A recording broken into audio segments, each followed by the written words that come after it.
Moin Leute und herzlich willkommen zurück zu unserer Bitcoin-Serie, die momentan sich wirklich nur um Bitcoin dreht, aber bald geht es natürlich auch wieder auf allgemeine Kryptowährungen bzw. andere Kryptowährungen weiter.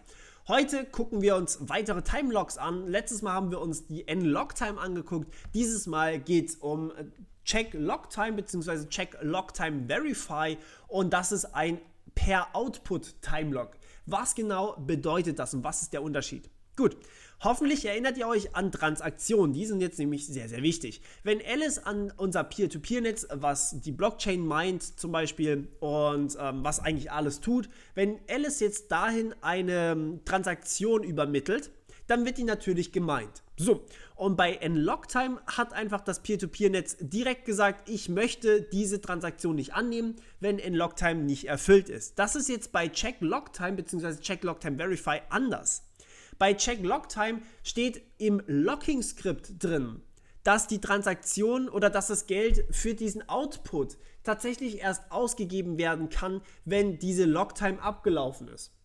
Das heißt, es steht im Locking-Skript drin, dass das Geld blockiert ist. Das bedeutet aber auch, Alice hat dieses Geld nicht mehr verfügbar. Es ist schon in diesem Output drin. Das heißt, Alice wird dieses Guthaben abgezogen, aber es ist halt einfach blockiert und zwar bis eben zu dem Zeitpunkt, wo Alice das Ganze wieder freigegeben hat.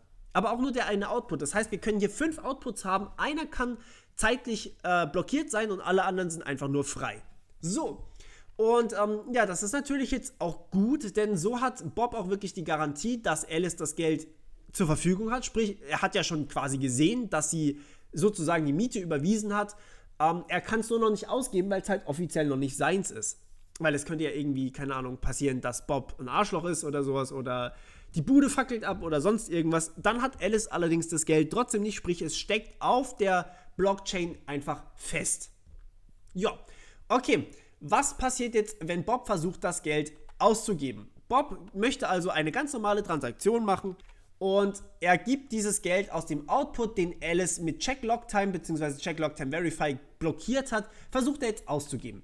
Jetzt wird überprüft, ist diese Zeit auch wirklich schon abgelaufen und falls diese Zeit abgelaufen ist, das heißt, falls dieser Zeitpunkt zum Beispiel 1.1.2019, falls wir am 2.1.19 das Geld versuchen auszugeben, dann ist alles in Ordnung. Falls wir am 31.12.18 versuchen, das Geld auszugeben, dann eben nicht. Warum ich jetzt den 1.1. übersprungen habe, ist, es kommt natürlich auf die Sekunde genau an. Und ja, das Ganze genau zu sagen, ist jetzt sehr aufwendig. Deswegen habe ich gesagt, ja, okay, am 2.1. kein Problem, am 31.12. definitiv nicht.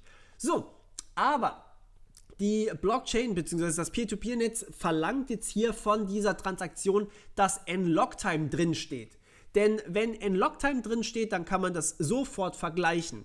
Und zwar ist das Ganze genau gleich aufgeschrieben wie bei N-Log-Time, deswegen solltet ihr euch jetzt definitiv letztes Video angeguckt haben. Und zwar steht da einfach drin, der Zeitpunkt in der Zukunft, wenn er größer ist als 500 Millionen, dann ist es ein Unix-Timestamp. Wenn er kleiner ist als 500 Millionen oder wenn er größer gleich 500 Millionen ist, ist es eine Unix-Timestamp. Wenn er kleiner als 500 Millionen ist, dann ist es eine Blockhöhe. Und wenn das erfüllt ist, das heißt bei N-Log-Time, die muss größer sein als dieser Wert bei Zukunft. Und falls das der Fall ist, dann ist schon mal erste Kategorie erfüllt und dann muss natürlich noch N-Log-Time überprüft werden. Falls das auch der Fall ist, dann wird die Transaktion als valid markiert und ausgeführt. Falls nicht, dann wird sie einfach abgewiesen. So, jetzt, wie sieht so ein Ding tatsächlich als Locking-Script aus? Das ist das, was ich euch hier oben schon mal hergeprintet habe. Hier sehen wir Zukunft, also das ist dieser Punkt mit entweder Unix-Timestamp oder Blockhöhe. Dann Check-Log-Time-Verify habe ich jetzt hier genommen, weil es normalerweise mit Verify gemacht wird und dann Drop. Jetzt, was ist der Unterschied zwischen Check-Log-Time und Check-Log-Time-Verify? Check-Log-Time nimmt einfach den Wert Zukunft hier und überprüft das Ganze und falls wir jetzt hier, falls das Ganze zu True wird, dann schreibt Check-Log-Time True auf den Stack drauf. Falls Check-Log-Time allerdings False ergibt, dann schreibt es halt False auf den Stack drauf. Bei Verify ist es jetzt ein kleines bisschen anders und zwar, das schreibt gar nichts auf den Stack drauf, aber wenn das Ganze nicht erfüllt ist, also wenn es False ist, dann bricht die Evaluierung sofort ab und das Skript wird als invalid markiert. Wenn es okay ist. Also wenn true zurückkommen würde, dann läuft das Skript einfach ganz normal weiter, als wäre nichts gewesen. Also sozusagen einfach noch ein zusätzliches Halt, stopp, hier geht es nicht weiter. So, warum jetzt das Drop hinten dran? Das werdet ihr sehr, sehr häufig finden. Eigentlich immer, weil dieser Wert Zukunft von check-log-time-verify wieder zurückgeschrieben wird. Das heißt, auf dem Stack steht nachher Zukunft immer noch drauf. Und den Zukunftswert, den können wir normalerweise einfach nicht mehr brauchen. Das kann man jetzt als Bug bezeichnen. Ich weiß nicht, ob es beabsichtigt war. Es ist auf jeden Fall so. Deswegen wird normalerweise immer hinten dran ein Drop gebraucht. Das heißt, wenn ihr dieses Drop vergesst, dann kann es gut sein, dass eure Transaktion niemals ausgeführt werden kann. Okay, so, und ja, wie machen wir jetzt den Rest davon? Sorry, Dialekt kam mal wieder raus. Und zwar, ja, wir machen einfach ganz normal, wir duplizieren, also das ist im Endeffekt ganz normaler Public Key Payment Transaktion hier, also wir duplizieren das Ganze, weil Bob muss ja in seinem Skript immer noch seine Signatur und sein Public Key angeben.